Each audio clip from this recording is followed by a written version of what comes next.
हर महादेव चलतु आज जानिबा सावित्री व्रतर किछि नियम विषय रे ता अगर चैनल रे नुआ थिले चैनल को सब्सक्राइब करंतु वीडियो भल लागिले लाइक करंतु आ जति वीडियो रे किछि त्रुटि थाए तबे मेसेज करी कमेंट्स माध्यम रे जणेबे। तो सावित्री व्रत होची आम ओडिया मानकर विशेष करे विवाहित नारी मानकर गुटी बहुत बड़ पर्व। मने रखंतु आपण सावित्री व्रत दिन किछि भी बदले नुआ पिंधिबे नाही, माने जेमती कि चूड़ी कि मंगलसूत्र ए सब आदि आपण माने 2 दिन आगरो माने 12 देखि कि पिंधिबे। सावित्री व्रत दिन केबे भी चेंज करिवेनी काहे ना से दिन अमावास्या थाए, तो अमावास्या रे किछि श्रृंगार जिंस बाहर करिवाटा भलो न। सावित्री व्रत प्रति वर्ष ज्येष्ठ मास अमावास्या तिथि पड़े थाए। चलित वर्ष मे 16 तारिख रे सावित्री व्रत पड़ुछि।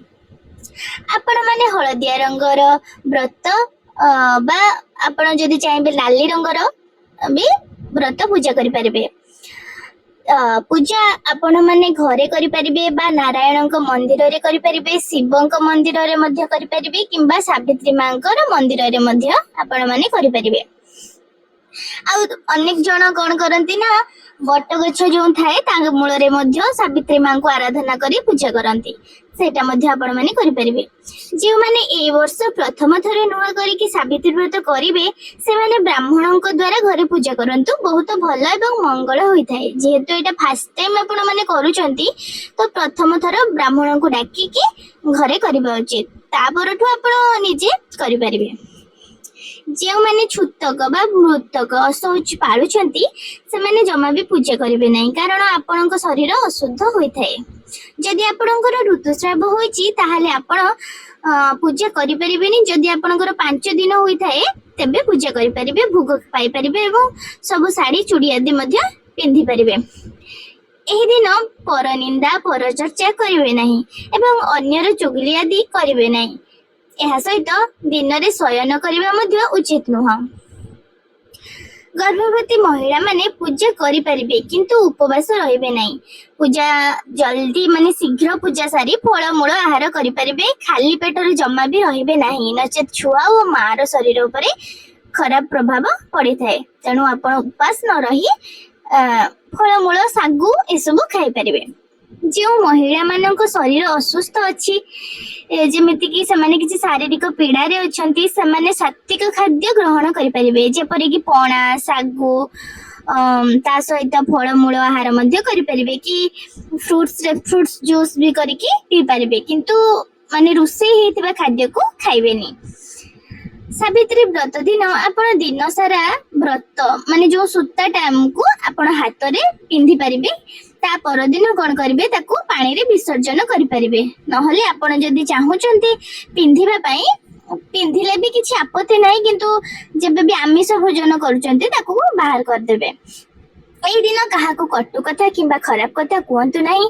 एही दिन मां सावित्री को स्मरण करंतु, प्रभु शिव मां पार्वती एवं लक्ष्मी नारायण को मध्य स्मरण करंतु। एही दिन सिंदूर बा श्रृंगार जातीय जिनिस जेते सबु सधवा नारीर अन्य को दान करंतु। एमिति करिवा द्वारा मां सावित्रींकर आशीर्वाद रही थाए। किंतु मने रखिबे जो जिनसटा आपण व्यवहार करिसंती ताहा दान करिबेनी, नुआ किनिगिना आपण माने सधवा नारी माननकु देबे। देले आपणको शंख सिंदूर उपरे माने मां सावित्रींक आशीर्वाद रहइबो।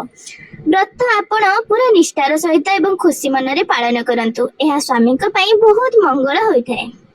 विवाहित नारी माने मने रखिबे जे सावित्री व्रत दिन कला वस्त्र भूल रे मध्य परिधान करिबेनी, कारण कला रंग नकारात्मकर प्रतीक। तेणु एही बड़ दिन रे कला वस्त्र ठारू दूरे रहंतु।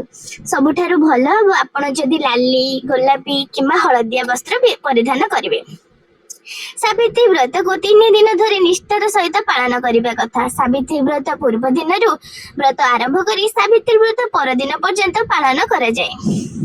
सावित्री व्रत को एही 3 दिन निष्ठार सहित पालन करिबा द्वारा सौभाग्यवती होइतांती एवं पुण्य फल मध्य प्राप्त होइथाय। किंतु जदि आपण पारु नाहंती सामर्थ्य नाही तो आपण गोटे दिन मध्य करि परिबे। एही 3 दिन पोड़ा द्रव्य किंबा आमिष खाद्य, पीता द्रव्य किंबा प्याज रसुण आदि भोजन करंतु नाही एवं ता सहित एही 3 दिन स्वामी स्त्री शारीरिक संपर्क ठारू दूरे रहइबा ए सब पालन करिबा द्वारा बहुत मंगल होइथाय।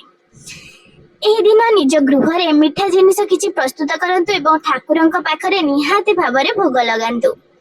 नील कला धला चूड़ी एवं तुटी जाइथिबा चूड़ी अर्थात जो चूड़ी भांगी जाइछि बा फाटी जाइछि एही सब अति भूल रे भी पिंधिबा उचित नुहे। एमिति करिबा द्वारा एहा अमंगल होइथाइ। पूजा दिन आपण जहाँ भी पूजा करिवे बा अर्पण करिवे से सब गुड़िक जेमिति खंडित न हुए बा भंगा फटा होई नथिबो। बट सावित्री व्रत दिन नाली रंगर फूल अर्पण करिबा उचित। एमिति करिबा द्वारा सुख शांति प्राप्त हुए। एही दिन आपणकर सुंगार जिनिस पिंधिबा पई बा लगेबा पई भूलिबे नै। विशेष करी जदि सब जिनिस नाली रंगर होइतिबो एहा बहुत शुभ होइथाय एवं मंगल होइथाय।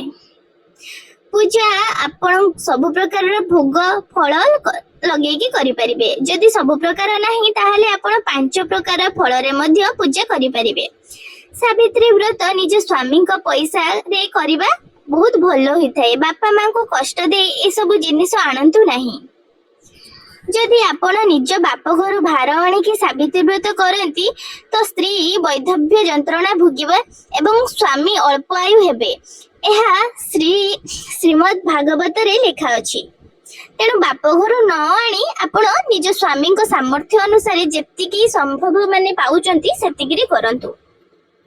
सावित्री व्रत किंबा अन्य दिन रे स्त्री माने स्वामींकर पाद धुआ पानी पिउचंती एमिति किछि शास्त्र रे लेखा नाही। एहा होछि शास्त्र विरोधी अटे। तेणु आपनकु जोटा भल लागुची आपण सेटा करंतु। आपनक स्वामी पे भक्ति रखंतु, मन रे प्रेम रखंतु, एतिकी बहुत। सावित्री व्रत दिन जम देवता को मध्य पूजा करे जाए। काहेकि ना देवी सावित्री सत्यवान को पई जमराज को पूजा करी सत्यवान को जीवन फेरी आनिथिले जमंक पाखरु। सावित्री व्रत दिन सब जोड़ी होई के थिबा देवादेवी को पूजा करबा सहित दिन सारा स्मरण करिवे, जहा द्वारा आपण पति पत्नी जीवन सारा जीवन शेष जाए आपण जोड़ी होई रही पारिबे। चैनल रे नुआ थिले चैनल को सब्सक्राइब करिवे पई जमा भी भूलिबेनी।